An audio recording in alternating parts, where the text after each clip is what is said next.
అన్నదాత అన్నదాత మీ అన్నదాత చెమటోడ్చి ఆహారాన్ని అందించే రైతన్న. నమస్తే అండి, రైతు సోదరులందరికీ నమస్తే. నా పేరు మంజునాథ్, నేను రైతు.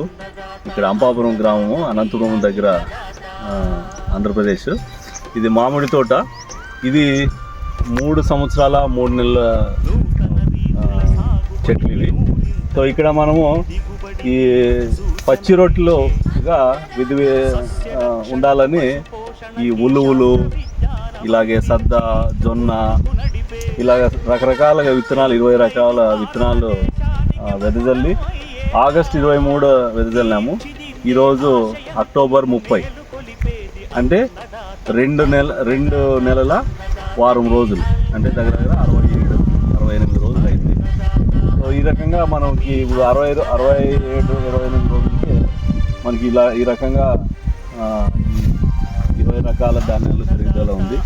కొన్ని అయితే ఎన్నో వచ్చాయి, కొన్ని పూర్తికి వచ్చాయి, ఇట్లా ఉంది. ఇప్పుడు బహుశా రేపు మేము రోటివేటర్ కొట్టాలనుకున్నాము. సో మనం ఇలా చేయడం వల్ల ముఖ్యంగా ప్రధానంగా గడ్డి రాదండి.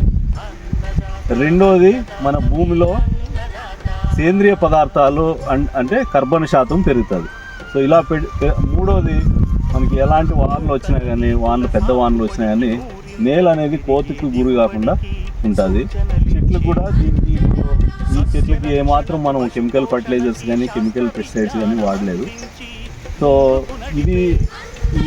ఇట్లా రకరకాల ధాన్యాలు అంటే కనీసం కానీ ఇలాంటి పచ్చి రొట్టె ఏదైనా తీసుకోవడం వల్ల రైతుకి ఇందాక చెప్పినట్టు చాలా ఉపయోగాలు ఉంటాయి. సో అందరూ కూడా ఇట్లా పాటిస్తే మీకు కలుపు అనేది తగ్గుతుంది, ఖర్చులు తగ్గించుకోవచ్చు, భూమి బాగుంటుంది, చెట్లు కూడా బాగుంటుంది. నా అనుభవం. నమస్కారం.